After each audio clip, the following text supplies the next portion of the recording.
You're on a plane. You settle into your seat, look out the window, and there they are, the wings. Thousands of liters of jet fuel, right there, just a few meters from your head, tucked inside those thin metal structures. So, why? Why would engineers cram something that heavy into something that thin? Why not store the fuel in the fuselage, underneath the cabin, or in the tail? The answer goes much deeper than you might think, and by the end of this video, you'll never look at an airplane wing the same way again. Welcome back! In this video, we're going to break down one of the most elegant engineering decisions in modern aviation. It looks simple on the surface, but behind it lies decades of physics, structural engineering, and hard-won experience. Let's start with the basics. In virtually all modern commercial aircraft, fuel is stored directly inside the wings, not in separate tanks bolted on, but in the structural cavities of the wing itself. The spars, ribs, and skin panels are sealed to form what engineers call a wet wing. The wing is the tank. Some aircraft also carry fuel in the center section or the tail for additional capacity, but the primary storage, always the wings. So, why? There isn't one reason. There are 5, and each one reinforces the others. Let's go through them one by one. Reason number 1, balance. Don't think of an airplane as just a flying tube. Think of it as a system that has to solve a very precise balancing equation every single flight. An aircraft has what's called a center of gravity, or CG. This is the point where all the aircraft's weight is effectively concentrated. If the CG drifts too far forward, the nose pitches down. Too far aft, and the tail drops, and the aircraft can become uncontrollable. Every flight is planned around keeping the CG within a specific envelope. Now think about fuel. On a fully loaded aircraft, you might have tens of thousands of liters of jet fuel on board. On a wide body like a Boeing 777, that's over 180,000 liters. This is an enormous amount of weight. Wherever you put it, the CG follows. Here's the elegant part. The wings are located at the center of the aircraft, spanning out symmetrically from the fuselage. When you load fuel into the wings, the weight naturally sits at the aircraft's midpoint. Equal fuel in both wings means perfect lateral balance. And because the wings are positioned at the structural center, longitudinal balance is maintained as well. Now imagine if the fuel were stored in the nose of the fuselage. As the engines burn fuel and the load decreases, the nose gets lighter. The CG shifts aft. Pilots would need to constantly trim the aircraft to compensate, burning more fuel and introducing unnecessary stress on the control surfaces. With fuel in the wings, as fuel is burned equally from both sides, the balance is almost self-correcting. That's not an accident. That's design. Reason number 2 is arguably the most fascinating. It's called the bending moment, and understanding it changes how you see the entire aircraft. Here's a simple mental model. Hold your arms straight out to the side. Now imagine someone pushing down hard on your hand. You feel that stress most intensely at your shoulder, not your fingertips. That's exactly what happens to an airplane wing. When a plane flies, the wings generate lift, an upward aerodynamic force distributed along the entire span. This force is trying to bend the wings upward. If you've ever watched slow-motion footage of a large aircraft taking off, you've seen the wingtips flex several meters upward. That's real. That's the bending moment in action. This bending force concentrates enormous stress at the wing root, the point where the wing meets the fuselage. If you can't reduce this stress, you have 2 options. Build a heavier, thicker wing structure, or watch the wing fatigue and fail over time. This is where fuel becomes something more than just energy. When you fill the wings with fuel, that fuel exerts a downward force, gravity pulling on a massive liquid load. This downward force directly opposes the upward lift force, reducing the net bending moment on the wing structure. Engineers call this load alleviation. The fuel isn't just powering the aircraft, it's physically counteracting the forces that would otherwise tear the wing apart. And here's where it gets beautiful. Because the bending moment is reduced, the wing can be built lighter. A lighter wing needs less structural material. Less structural material means less overall weight. Less weight means less fuel needed. Less fuel needed means less fuel carried. And less fuel carried means less weight again. Engineers call this the virtuous cycle. The fuel in the wing makes the wing lighter, which reduces fuel consumption, which reduces the amount of fuel needed. It's a cascade of efficiency, and it all starts with the decision to put the fuel in the wing. Reason number 3 is more practical, but equally important. It's about plumbing. The engines are on the wings, the fuel is in the wings. The distance between them is minimal. Now imagine if the fuel were stored in the fuselage instead. You'd need to run long fuel lines from the center of the aircraft through structural bulkheads all the way out to the engine nacelles under the wings. More pipe means more weight. More length means more pressure loss. More connections mean more potential leak points. Short fuel lines are lighter, simpler, more reliable, and easier to inspect and maintain. Every meter of unnecessary pipe you eliminate is a win on multiple fronts.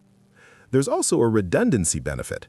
Modern aircraft carry fuel in multiple independent tanks within each wing, often an inner tank, an outer tank, and sometimes a center tank. If one tank develops a problem, the others continue to supply the engines. And crucially, if one engine fails, the fuel system can cross-feed, pumping fuel from the opposite wing's tank to keep the remaining engine running. That cross-feed capability is a critical safety feature, and it only works efficiently when the fuel is already in the wings, close to the engines, with minimal distance to bridge. Reason number 4 is about safety, and it's one people don't often think about. In the rare cases where aircraft accidents involve fire, fuel is almost always a factor. And the question engineers have to ask is, if something goes wrong, how do we protect the people on board? Storing fuel in the wings creates physical separation between the fuel and the passengers. The cabin sits in the fuselage, the fuel sits in the wings. There are meters of structure between them. If the fuel were stored directly beneath the passenger cabin or in the belly of the fuselage, the consequences of a fuel-related fire or rupture would be far more immediate for the people on board. Wing-mounted fuel storage also benefits from the wing's structural design. The tanks are sealed compartments designed to contain leaks and resist rupture in controlled condition testing. They're also maintained at low oxygen levels because jet fuel doesn't burn on its own. It needs oxygen. By keeping the tank atmosphere oxygen poor, engineers dramatically reduce the risk of ignition inside the tank. This was a hard lesson.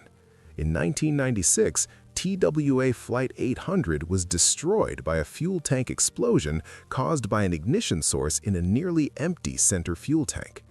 The investigation led to new regulations worldwide requiring fuel tank inerting systems, essentially flooding empty tank space with nitrogen to eliminate the oxygen that would allow combustion. Modern aircraft are engineered with layers of protection, and wing placement is one of the foundational layers. Reason number 5 is the one that ties everything together: structural efficiency. I mentioned the wet wing earlier. Let's dig into what that actually means. In a wet wing design, the wing structure itself, the spars that run along the length of the wing, the ribs that run across it, and the outer skin panels, is sealed with fuel-resistant sealant to form a watertight, or rather, fuel-tight compartment. The wing doesn't carry a separate tank. The wing is the tank. Compare this to an alternative, a conventional or dry wing, where a separate tank is installed inside the wing. You have the wing structure and then a tank inside it. That means you're paying a weight penalty twice, once for the structural wing and again for the tank itself. In the wet wing, you pay the structural weight once and get both functions, load-bearing structure and fuel storage. It's one of the most space and weight-efficient solutions in aerospace engineering.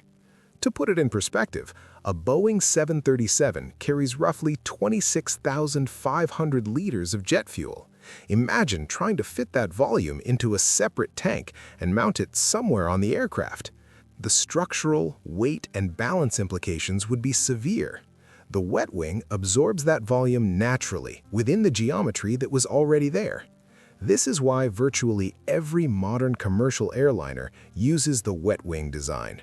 It's not one good idea, it's 5 good ideas, all pointing in the same direction. So, how does the fuel actually get managed in flight? Modern aircraft have a fuel management system, an onboard computer that continuously monitors fuel levels across every tank, controls fuel pump sequencing, and automatically balances the load between the 2 wings. If one wing burns fuel slightly faster than the other, due to minor differences in engine efficiency or crosswind conditions, the system detects the imbalance and transfers fuel between tanks to restore equilibrium. Pilots can also do this manually, but on modern aircraft, it largely happens automatically. There's an interesting detail for long-haul flights. Some aircraft, like the Airbus A380, also carry fuel in the horizontal stabilizer, the tail. This isn't for capacity, it's for active center of gravity management. By pumping fuel to and from the tail tank during cruise, the aircraft can optimize its pitch trim, reducing drag and saving fuel. The Boeing 777X takes this further with winglets that fold upward on the ground to fit in airport gates, and inside those winglets is additional fuel capacity. Fuel management, in other words, is not a static system, it's a continuous, dynamic balancing act, one that runs quietly in the background on every flight you take. So let's bring it all together. Why do aircraft store fuel in their wings? Because 5 distinct engineering requirements all point to the same answer. First, balance. The wings sit at the aircraft's center, so fuel in the wings keeps the center of gravity stable throughout the flight. Second, bending moment relief. The weight of the fuel pushes down against the lift force pushing up, reducing stress at the wing root and allowing for a lighter, more efficient structure. Third, system simplicity. Engines and fuel in the same location means shorter plumbing, less weight, fewer failure points, and better cross-feed capability. Fourth, safety. Physical separation between the fuel and the passengers is a fundamental layer of protection. Fifth, structural efficiency. The wet wing design eliminates the need for a separate tank, giving you load-bearing structure and fuel storage in a single, weight-optimized solution. None of these reasons works alone. Together, they create a solution that is not just technically correct, but genuinely elegant. Aviation engineers spent decades refining this design, and today, thousands of aircraft around the world use this exact approach to carry hundreds of millions of passengers safely every year. Next time you board a flight, look out that window at the wing. You're not looking at a fuel tank. You're looking at a carefully balanced structural system, a stress relief mechanism, a plumbing hub, a safety barrier, and an energy source, all in one. That's what good engineering looks like. If you found this interesting and want to learn more about how aviation really works, make sure you subscribe and hit the bell so you don't miss the next one. See you in the next video.